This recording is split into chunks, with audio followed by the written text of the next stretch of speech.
To me, as I've seen houses like this come and go over the years, and I know the road it goes down, and it's a short and ugly, beautiful ride, and you just gotta accept it as it is. It's like a roller coaster. It comes to an end, but you enjoy the whole way through. Has its ups and downs, and it takes you for a spin, and you know it's gonna come to an end, and you just enjoy it for what it was. And the most important part is that it lives with you afterwards. Joppo will always exist in memory, and that's the most important thing you get in life. At the end of the day, is the experiences you have. And Joppo will be a big thing in a large part of the community downtown Toronto. Stay classy, stay trashy.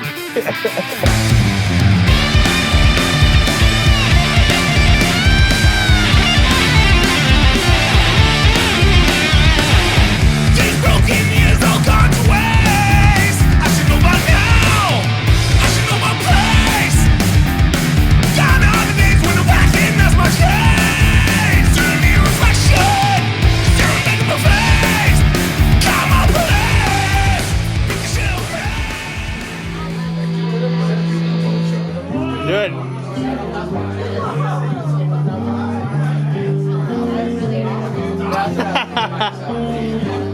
We're going to do that 4 times. And then we're going to start playing for real. So get through it. This is how it's going to go. I just remember, like, after setting up the lights and everything, like, and we had it all, like, cleared out, how awesome it looked in there. And that, like, I think I just will never forget you bringing in about, like, 9 full, large garbage bags full of just styrofoam skulls. There's probably around, like, 300. You battling with, like, just bringing in skeletons. I remember me and one other guy showed up on time, and everyone else was like on punk time. So it's just like me and Dave chilling there. We're just like falling everywhere. I don't know, just like how all the funny posters. We did like so much work for that one. I do remember like crowd surfing a lot, and just the crowd going crazy for all the takes. There was like a skeleton doing a stage dive and shit. I came over because buddy was dating a friend of mine. I had to show up there, and tells me to come down. The next thing you know, me and Alan are fucking getting ripped for the next like 3-4 days straight. I'm passed out on his couch. And then he tells me to come down for this video.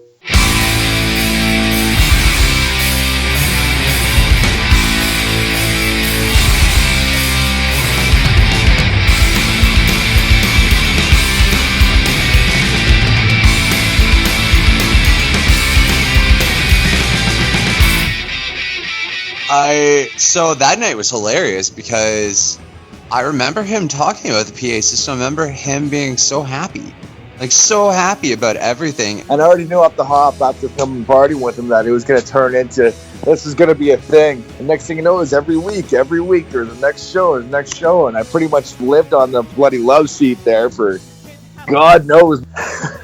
I think I definitely thought it would keep going. I think Alan definitely got in his head, like, oh shit, like, hey, we can do shows here, and like this can be maybe a monthly thing that could happen. Oh, I mean, after the first show and like just hanging out on the couch, you could feel that was going to, like, why wouldn't you guys do this more than once, right? We took the longest walk to 7-Eleven, and after everybody kind of left, it was me and him, and he was like, okay. And then he goes behind a couch, and he pulls out 2 bottles of scotch.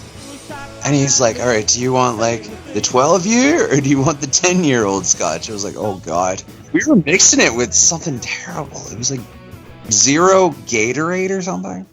He got the eviction notice saying they had to be out at the end of March, which is pretty ample time. And they were silly and told him that they're going to gut the place and entirely renovate it, which, you know, when Alan wanted to test the waters, and that was when you guys did your music video there. Well, I wanted to throw like some house parties there, and put on shows like in the living room. I thought about it before, and the guy upstairs, like, he was into punk rock, and he kind of like pushed me to do it. He said he was up for it too, and he wanted to put shows on in his living room too, and we wanted to do like 2 floors and stuff. I don't know, like after we did the music video, it's just like we just have to do that again. It seems so simple. Like we did it once. We could just keep going. Everyone had so much fun. Everyone's like asking, when can we do this again? Yeah, it was kind of catastrophic at the end of the music video for the bare minimum, but we had a lot of fun shooting it. Once you make that decision, things can get pretty chaotic pretty quick, as I'm sure you know. We just both sat down one day. We're like, hey, do you want to pay to see bands anymore?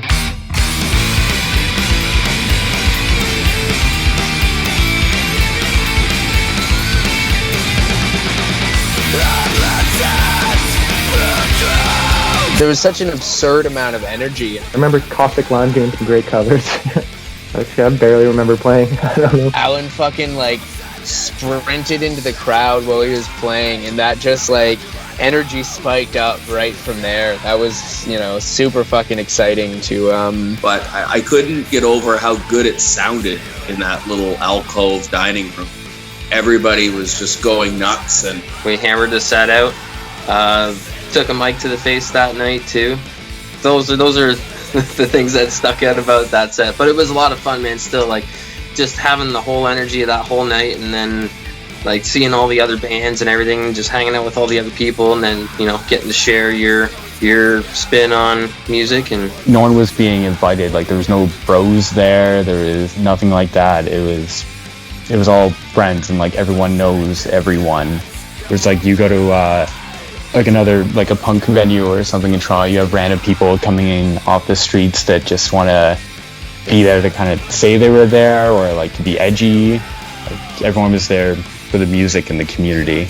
I mean, I did it because how often do you get an opportunity to start your own little venue? And I mean, the DIY culture is like really what got me into punk rock the most. I mean, that's the true ethic of punk, is like, well, he's a doer. He's one of those people that knows that you don't do it, nobody else will. That's just his general MO, and you know, he's a classic DIY guy. So, you know, he saw an opportunity to do something great, and he did it, and that's cool. That's what I like about the guy. More so, the thing with Joppo is, everybody, it was like the punk rock drunken cheers. Everybody kind of knows your name, or they don't remember. But I think more people were just there for the sake of being there. Like, it was like, what, $3 or $5 to get in or something. I think most of the people that were there just were there because they wanted to go to a super fun party with bands. We blasted like the loudest music till probably like 9 o'clock the next morning. It was going pretty late. I think Mick said one of the speakers got blown. Something happened to it. Someone probably spilled beer all over it.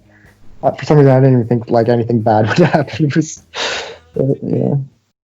What's really fun is that it was a community thing. Like, on every poster it says Ask a Punk.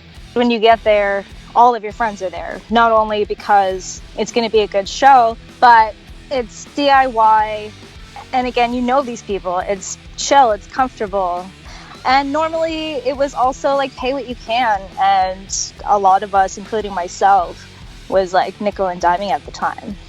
Then yeah, like I worked at the Gem, the bar and grill, like down the street. So sometimes when I closed up shop at night, I would come home and the show had already begun. So I'd be coming through the door. There's a million, drunk kids just trying to get through the living room and whatever mosh pit was going on. No, I remember it going from like once a month to like once every 2 weeks to like every weekend kind of thing, and it just kind of spiraled into like this amazing place. I really got a sense for the place, I think, when one of the bands was playing and someone was leaving footprints on the ceiling during their set, and it was not the only set of footprints that was on that ceiling. There were a lot of females at these shows. Like, I met a lot of new friends during them, and a lot of them were girls, which was just awesome. Because again, like I said, I'm from the East Coast, and it's hard to find people that have similar tastes as you. And I mean, I have this picture with a whole bunch of us. We all have different color hair. We're all squeezed into the bathroom. But yeah, I remember just getting there, and there was like a dog running around, and then like it was just like there was no drum kit. and Doug or Alan had to go and get pieces of a drum kit from the drug dealer that lived downstairs. And it was like very like, you know, okay, is this gonna hold up? Like, what's going on? Yeah, just like every single one just kept getting like bigger and bigger the more time went on. It even sounded good. That was another thing too, like, you know, smashing out the lights and stuff like that, like, and it was just nuts. There's nothing better. Like, you can play like a bar show, you can play a big show, but something about a house show, man, it's a different kind of happiness. It almost seemed like it was there were no rules, right? Like, it reminded me, you know, we've been a band since 1994, so it reminded me of how it used to be in punk rock and how it used to be when we used to tour in the 90s. We used to go play all over the States and all over Canada. Because it was a really nice place, because after the show finished, it's a good place. Like, the show finished and you still hanging out, and you don't worry about, the place is gonna close at 2 o'clock and they gotta kick you out. So you just stay there, you just enjoy it. I mean, you keep like enjoying these new friends and this conversation you do along the night. You know what I mean? In 2018, a study at McMaster University investigated how venues shape a music scene within a city. Music scene literature itself has often focused primarily on the individuals and participants within that scene. So I really wanted to take a different angle of it. And so that's how I ended up kind of my dissertation topic of looking at venues as an organizational space based on their characteristics and the logics that they employ. They really premeditate the types of artists or performers that can access these spaces. The study found that the landscape and types of live music venues in a city influence not only the type of music being performed, but also how artists and bands were distributed amongst venues. So that's not to negate, you know, the importance of individual artists themselves, in that, you know, these things are not mutually exclusive. They play hand in hand, right? That, you know, venues emerge in scenes based on artists, and that artists come to particular scenes based on their venues. Venues without industry barriers provide a way for musicians, bookers, and promoters to network. So not only is it a networking of the bands themselves and their audience members, like influencing them to different types of bands they may not have ever found on their own, but it's also a source of networking for promoters, managers, or bookers. So these people were also at these shows. And for them to then be able to see the people enjoying bands' music who they never would have thought to have booked, or to meet other promoters who are like, hey, if you like this band, I know 5 other bands that are awesome and we could put a great bill together. So I think it really is invaluable to the networking among both musicians, audience members, and kind of the management and bookers to be able to have an experience like that. So you have this eclectic mixing of people who are interacting where in a more traditional space may not ever come into contact. The study speculated that an absence of venues would lead to a rise in underground ad hoc venues or artists leaving for other cities. I think they, in part, can be a reaction to these places closing, but they're also kind of the beginnings of venues opening up in a legal capacity. So we can think of music scenes where they emerge in a city, a town, whatever kind of geographical location they're in, that doesn't have a venue infrastructure at all. And so even before we see these kind of legalized venues pop up, we'll see these ad hoc places coming up. I think Paco got the first Joppo tattoo. I feel like the reason that people are, you know, like getting tattoos of it and whatever is because it's not like every other venue, right? Like, first off, it had, you know, like a short run. So it was like this piece of Toronto history that like not everyone got to have. Alan had an 8-track that was like Academy Award winning movie soundtrack, but it was like from the 70s. So the music on it was from like the 60s and the 50s and the 40s. And we would play that in between bands. And I swear it was it created the perfect setting for in between bands, because you had the intensity of punk rock music in your face for half an hour to 45 minutes, and then like classical music would come on, and everyone would just kind of be like, holy fuck, that just sucked the energy out of the room. But it was kind of comical. I thought it was funny as hell. I just thought of all the things you could do, like, sure, why 8-track? Why the fuck not? And I think what we were trying to do was to show people, like, a scene doesn't have to be homogenous. Like, it doesn't have to be, like, one subculture. Anybody could go. It was always a fun time. It was always a party. Everybody was nice. And, you know, I think it reminded people of, you know, going to shows when you're in high school, or like going to a house show even, you know, or a party. It's not like we're playing, you know, a venue where it's just like an average Tuesday or Friday or Saturday night for them. They just want beer sales. These are people who are like literally putting themselves on the line. I don't think Joppo made money, and the money they did make went towards the bands, you know? Yeah, I was having a cigarette in the back, and I just remember Al comes out with the fire extinguisher, and he's like, dude, check this out, and he's like shooting it all over the place, and there's like, I just hear people inside like yelling at him. You could not get that kind of vibe anywhere else that I've been. Just the recklessness and anarchy of it all. So bizarre. Nowhere else have I ever experienced like two people who were super enthusiastic about they were stoked. They were like right up front, and they were like really engaged, but they were like smoking cigarettes and blowing them in my face. Where you see the flame burn and you just want to hover towards it. You don't care what the hell's in the fire, you just want to see it burn and feel the warmth and feel the glory that comes along with it. And it's memories that, even though they'll be a little skippy, and some of them will be a little sketchy, and some of it will be outright ridiculously stupid, it's something that it'll live with you. So people flock towards shit like that. It's like, it's a cultural thing. In the last year, the list of vanished venues grew. Silver Dollar Room, The Hideout, Not My Dog, Harlem, and the Hoxton closed shop. The Central in Mirvish Village will be torn down to make way for residential buildings, along with iconic Honest Ed's. I mean, you know, we do have a city that's fairly hostile to culture.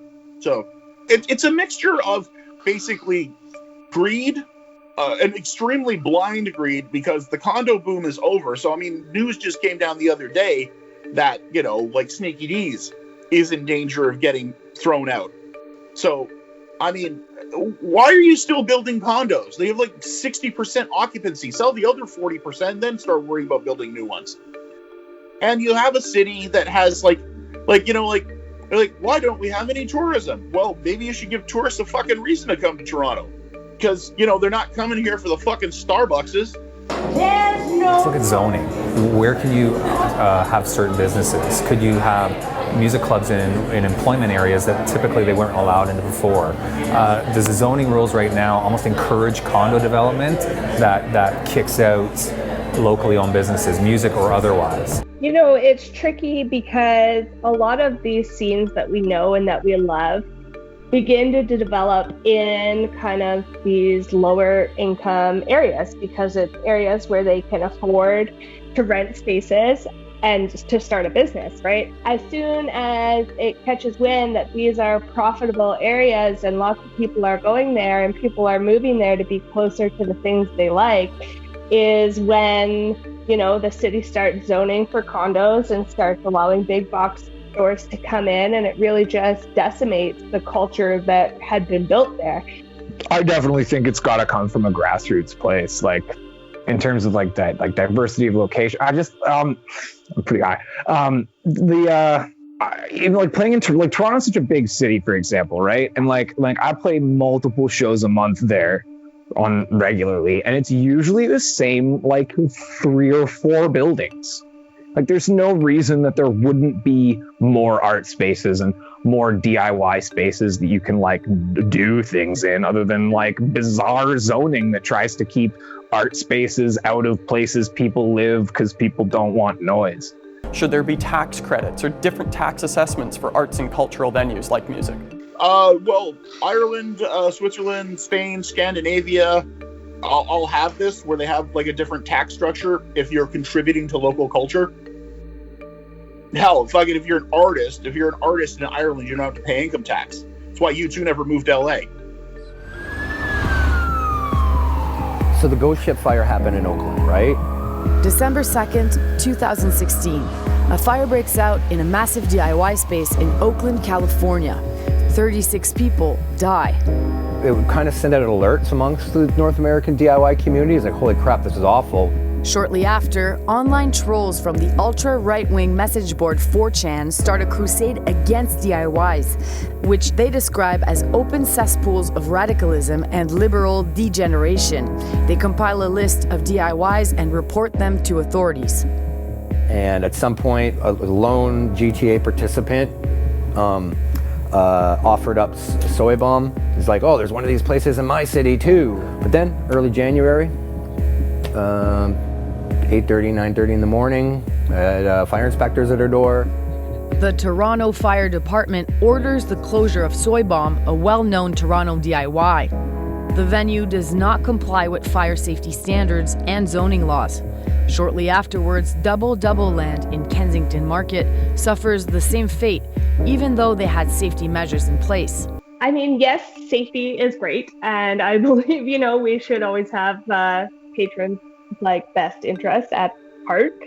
But I think it really comes down to the additional layers that are invested in that policy, right? So if they're trying to take away ownership and change management and really take the venue into their own hands, I think that can be detrimental and can essentially destroy one's prosperous scheme. Look, before any policy changes will mean anything, people have to go to shows. That's it. You can talk. If you're not saying, if you're not going out to shows, then you're pissing in the wind as far as, whether there's going to be venues or not. Let's try not to spill it all. All right, here we go, boys. And I know what you're all thinking, like, how did 24 bands fit into one apartment? Well, I'll tell you. It was a triplex, and the top floor, the neighbors in that place, they moved out at the very beginning of March, and Alan was like, yeah, I'm going to get them to, leave the place open or give me the key, and they're going to let us use that apartment to have bands playing. He's like, we should do both floors. I was like, fuck yes, we should absolutely do that. The Joppo Fest was when we were doing that, it was pretty cursed from the start. He got the key for the third floor right before we were about to get kicked out. The people on the third floor moved out early, and they were hoarders. They had from the floor to the ceiling furniture and just shit that's been there for probably 10 years. And I saw it for a second, and it was really gross. And the landlady gave him the key to the third floor to clean it out. It was like going through an old abandoned library, but none of the books were there, but all the dust left from the books were there. I don't know how to describe it. It was gnarly looking. He was getting some deal. I can't remember what he was getting out of it, but so he was like, if I clean it out, we can put the show on up there too. Came down to the day at Joppo Fest was we didn't have access to the third floor, and Victor also didn't want to put bands on the second floor, so we didn't have 3 floors. We only had 2, if we can get into the third floor. And Doug just went around to the back staircase, and the door was unlocked and wide open. We got right to backlining it. I remember just sitting out front having a beer, the Joppo Fest, and my landlady. I'm just talking, having a beer with a bunch of people, and they're all loading in gear and shit too. It's pretty funny. My landlady just shows up and she's like, "Oh, hey, Alan. Yeah, having a little going away party?" I'm like, "Yeah." The landlord came because it was the last weekend before Alan had to be out, and she was completely oblivious as to what was going on. Luckily, there was only music happening upstairs because someone ran up and was like, "The landlord's here," and then I was like, "Everyone go to the backyard so there's not any noise coming from the house," because she's standing in the front doorway. So there's I think there's 75 people in the backyard while the landlord's talking to Alan.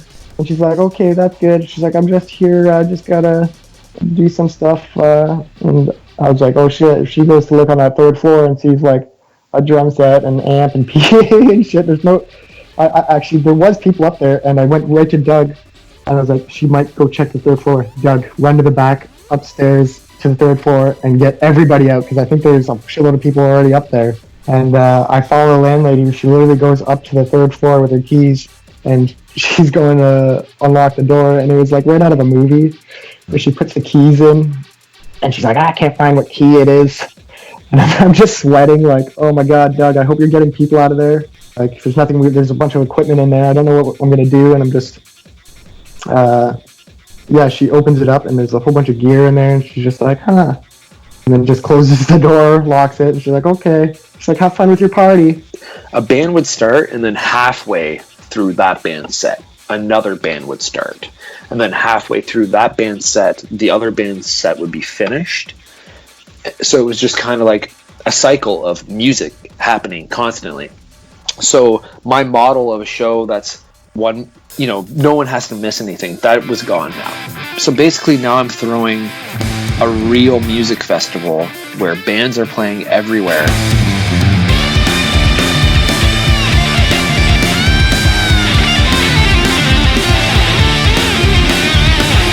We started, and instantly it was just a pit. Like, the living room was turned into a circle pit, crowd surfers falling on the stage. Doug told me not to, try and hit the wall with my bass, so I hit the wall with my bass. I couldn't believe how many bands were playing there, and from all the different places they came from just to play this festival. Bands I hadn't seen in like years come down to Toronto to do it, and by the end of the night, like pretty much every floor was packed. All outside, but the fire pit was packed. Everybody was drinking. Everybody was like stoned or whatever, and just having a great time. And sticky floors. I remember the sticky floors of that night. And then I think it was like 9 o'clock, and the cops came.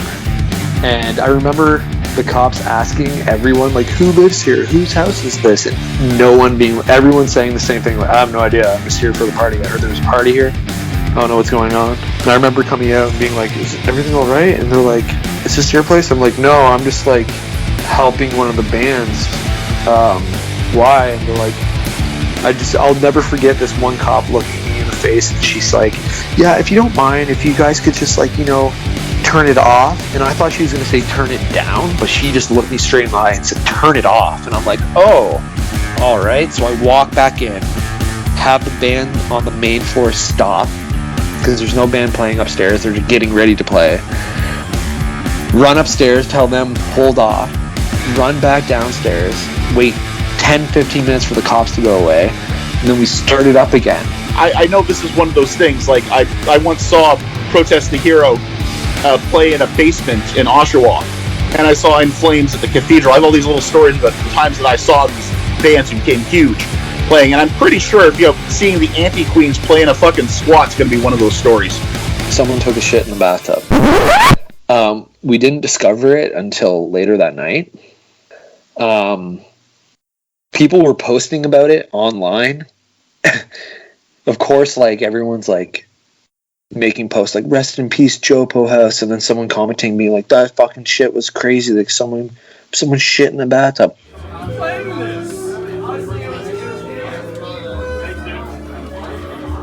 Yeah, I just remember it was pretty agonizing. Like, we're starting at 4, and it wasn't till like 4 in the morning until we played. Like, that was unreal. That was just like, it felt like a week that day. Like, by the time we played, and I was just so drained. Everybody was so tired. It was so weird. Like, it was such a weird vibe because no one was talking. Everyone was quiet. Like Rapid Tension played right before we did, before we played last, and that was the time the second time the cops showed up, and I thought for sure it was 3 o'clock in the morning and the cops showed up, and I thought for sure we're gonna get shut down, and I was really high on acid for some reason, just like cruising through this day, and I'm like, okay, I gotta go talk to the cops again. I couldn't believe I had to go talk to the cops again. I was just really high, and I was so paranoid. It's like, shit, they're gonna know I'm high. I was just like, oh, well, we're just finishing up, and my mom's gonna be home soon, and I'm just trying to, like, act as young as possible. And they just said they didn't want these punks out front. Like there's literally not. It looked funny just because there's a bunch of dudes like mohawks or whatever, and like they're out front, and I can't remember. There's one dude throwing beer bottles at the cop cars, and I'm just like, shit, they're gonna come in and start beating us like the billy clubs or something. At that point, when they're throwing beer bottles at them, and the cop's just like telling me, he's like, you can't have these punks drinking out front. They're gonna fall in the street and they're gonna get their head crushed by a car, and it's never gonna make the paper, and nobody's gonna care. I'm just like, whoa. Yeah, it was pretty heavy, and I'm just like, and I'm surprised they let us go back inside. They didn't arrest anybody. They just told us to go back inside, and I just try to get everyone to just not go out the front, just go out the back. And but yeah, the cops were there, and I just remember coming in, and Rapid Tension was just setting up, and they didn't want to play at all because like the cops just said no more, and we'd shut it down or whatever. And Rapid Tension, I just remember the look on their faces, and it was just so quiet because the cops were just like outside. Nobody wanted to be making noise or whatever. And then there's that shitty fucking Showtime music still playing on the 8-track player. It's just some guy was just like, I remember like right before we played, I remember as soon as like I finally got up there, I remember one guy was like, just finish it.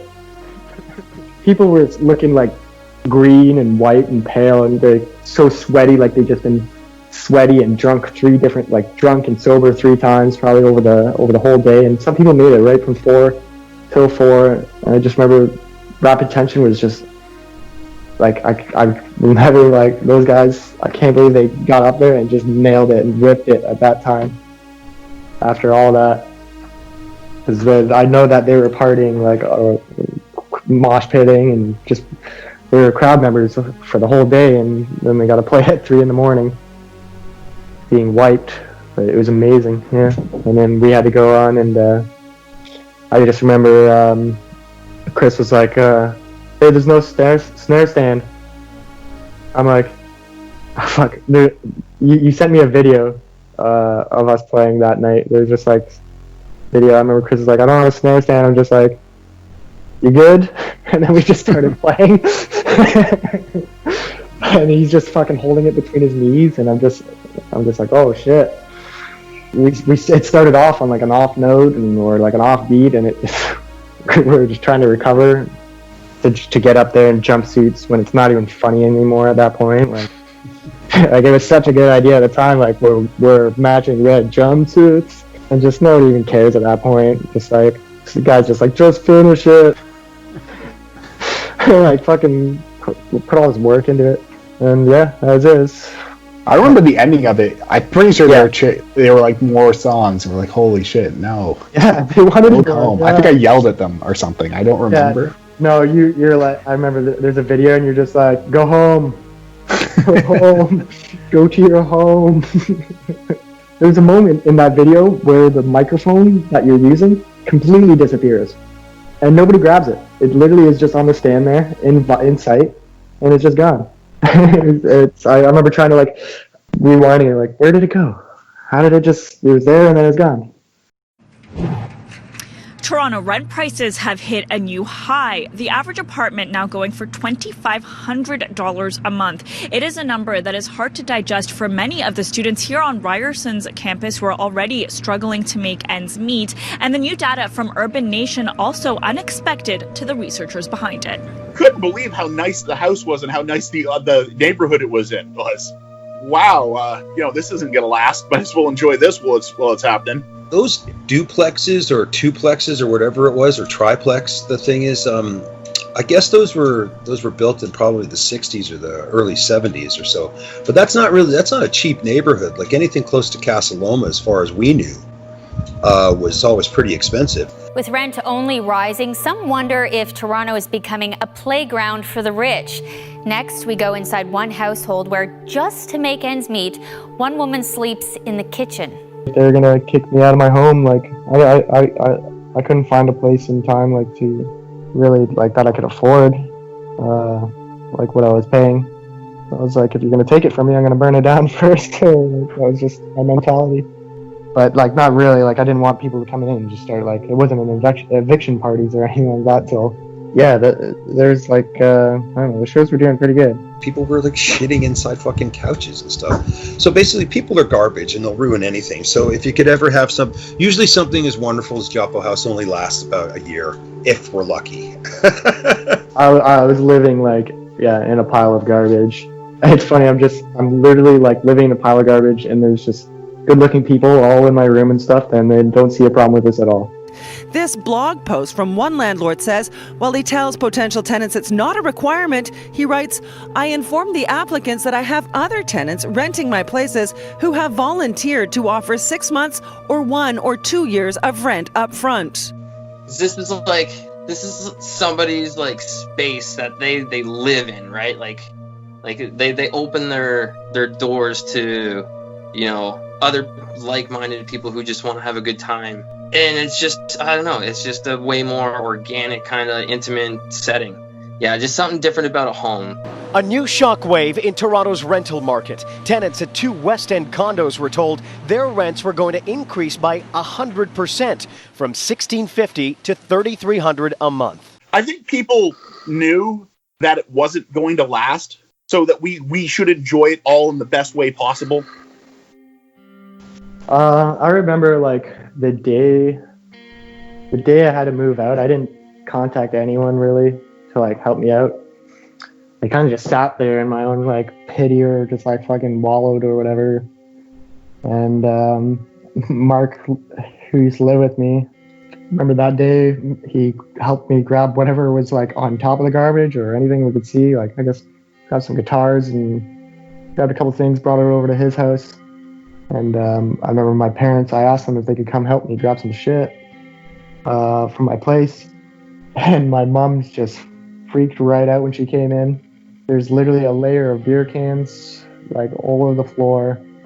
And my dad came in and I didn't even see him. My mom's like, your dad just left. We can't even be in here. And my mom's like, you drank all this beer? I'm like, I didn't drink all this beer. Look how many different brands there are. What the hell? It's disgusting. She's like, there's beer and there's beers all in the bathroom everywhere. I'm just like, yeah. And that was after too. I remember some of the shows too. There was a guy that was always coming out front of my place and collecting cans. And I just caught him one time. I was like, hey man, can you come in and just collect just as many cans as you want in here? And I gave him some garbage bags, and he hauled about 6 garbage bags, and it didn't even make a dent. But yeah, my parents, they're pretty. They gave me some hell for that. Just had to let that place go at that moment and just move a few doors down to my buddy Mark's house. Which was just rough, just sleeping on his couch. It didn't feel any better. But you can't do that for forever, It catches up with you real quick. So it's good that we only had 6 months to do anything. Otherwise, Alan would probably die. He would have probably just kept doing shows. I would have kept booking them. Old bands, when they're never as good as they were when they were new. And it's essentially everything is personalities, and personalities are chemical reactions. Chemical reactions are what make things look, sound, and taste the way they are. And with time changes those chemical reactions. So something that's old never tastes as good as when it was new, when it was your first time in. And I think this is the thing that I think that makes Joppo so special. Why we're still talking about it, why you're making a documentary about it, is that it wasn't built to last. It's a thing that I think everybody knew wasn't going to be there in 5 years. So it had an intensity to it. The brightest stars create the biggest supernovas. So I think that's what people really, really liked about it. That's what I liked about it, at least what I'm telling myself I liked about it in retrospect. And I got a job with him doing arborist shit, which is it's just not something for me. I'm not the guy who can pick up a big tree stump, or I can climb trees, but I don't want to be in a tree with a chainsaw, and I don't want to hold the chainsaw or use it. So just working around people. I don't trust anybody. I'm done with construction. I'm done with I can't do jobs like that anymore. I just got burnt out, and I didn't really know what to do anymore after that. It's pretty hard. It's like Joppo Fest. You and your buddies book a festival, or thing, like something like that, and it felt like just like it's gonna be the best day of my life, and it just coming down off of that. It's kind of like it's weird. It's like how am I gonna top that? Like that was pretty fantastic. For a bit there, I was just like, how am I gonna find anything better than that? Like how am I gonna like do anything better than that? I don't know. I remember being in his bedroom one time, and he was like, I can't remember. We were just up. We were still up, and we were all still drinking, and like I could see the sun coming up, and everyone's stoned, and we're just talking about nothing for like so long. What time is it? Like I gotta go live or do something. Like I've been here too long. I mean, I hang out with him at most Pootsa Fests because I mean he's all over all of them, right? And I just remember like I hung out with him a bunch at one Pootsa Fest, and then I went back the next year, and then he just appears, of course, and I was like, oh hey man, how's it going? He's like, oh good dude, I had so much fun last year, I never left. I was like, is that why I haven't seen you around? Yeah man, I've been living in Montreal this whole time. Yeah, he never went home. That's straight. That's 100% correct. I forgot he never came back after that. Well, I know the people that drove me there were pretty surprised. They thought I was joking, and I'm like, no, I'm really gonna take my backpack and I'm gonna just stay here. And I just wanted to save up some money just to move somewhere. I just far away. I didn't know where I wanted to go. Or rent's cheap, and I just I was told there's no first and last. I'm like, oh, I can get a place real quick. Rather than like I didn't know what I was going to do in Toronto. Everything I was looking at was $1,000 a month, and I'm like, how am I going to save up $2,000? Yeah, it was just a surprise, but also kind of not, because Montreal has much cheaper rent there, and Alan had such a fucking rough time at Joppo House. Like, not at Joppo House, but just at his house. Like, it was his home. It was his apartment, and a show would end and people wouldn't leave, and he'd party all night till the morning, and then for the rest of the week, he didn't want to clean up the mess. And I literally slept in a park in Montreal for the first week, worked in the kitchen, and had a place pretty much like the first weekend. Affordable rents is where every scene came from. I mean, it was the same thing that everybody told you about, like the original New York CBGB scene. They all just found apartments. I found a 1-bedroom in Manhattan for $110 a month. Without that, you're not going to have cohesive scenes. I didn't realize as a part of me, if people were disrespecting my place, it was disrespecting me. It didn't make me feel good. People didn't people didn't take it serious, and not take it serious, but kind of fun. But just people just causing shit and just glorifying all the wrong aspects of it, just about us being in a place where we can listen to music and enjoy ourselves and have live music. There's got to be something more for local bands. I don't know. There's got to be some way to get more money for them. It felt like we just had to start selling beer at our shows just to give the bands more money and stuff. And it just so it's not the way I think we should, it should be done. We shouldn't have to rely on beer sales for the bands. I know that's the way it is for a lot of places. It's been 2 years and it's still we haven't had anything kind of fill that void, I guess. It was such a short amount of time, but it impacted us so much. And we all kind of feel a little empty, and we want our little DIYs back. We loved playing there that one time, and to be honest with you, sometimes I wish I was still going to shows there, because I would rather spend $10 at the door than $10 at the door of most bars in the city. It was definitely a sad moment. Sometimes I think of it relieving. We were just partying so much because it was happening so often, and definitely got a little bit out of control, but I'm sad that it's no longer there. Well, it's just like any other DIY venue, you know what I mean? They come it's like watching a shooting star, it's pretty for the moment, and it's something you'll always remember to an extent, especially at a place like Joppo House where it's really limited access to those memories. But You know, it's not something that's gonna last. You know, you burn out before you fade away. The thing about venues, dude, in my opinion, is just like bar owners are worried about losing money and losing their bar. For a band, bars aren't essential. Venues and clubs aren't really essential. Like, you can play a show in a backyard. You can play a show in a park. You can play a show in some dude's basement, you know? Like, we've played enough youth halls. You don't need a bar. You don't need to sell alcohol. Considering the absolute decay of the venues going down one after another, like especially with this whole COVID thing, as if the dollar wasn't already stretched enough between what little the community has to try and basically subsidize the venues through minimum wage service industry nonsense that we shouldn't be having to deal with.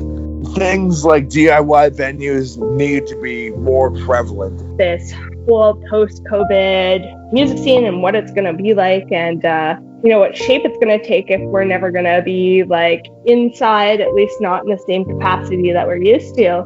And so I think about it like a lot of these pop-up venues that, we can just like throw them up quickly, have one good event, and then just kind of move on, right? And they'll be kind of a transient word of mouth situation. Yeah, Joppo, it brought so many different people in the community that I'd seen at random shows but never talked to, and like it just brought us all into like this more inclusive space where it wasn't it just felt really easy to talk to people, make new friends, and something that wouldn't have happened at venues. So it's really cool how it brought all these people in the community together. With Joppo, I definitely do get sad, especially like when I see memories on, Facebook, Instagram, whatever. Like it makes me kind of like yearn to go back to those shows. But at the same time, just having that little piece of Toronto punk history, and being able to like say I experienced that, I look back on it like pretty happy now because of that. Like it just, I'm very grateful that I had that experience.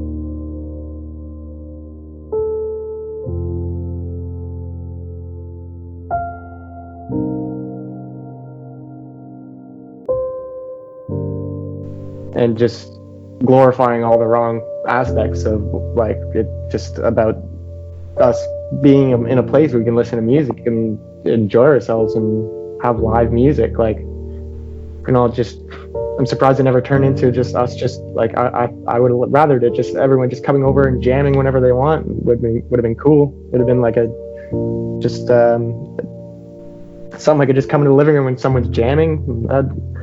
That's would have been ideal.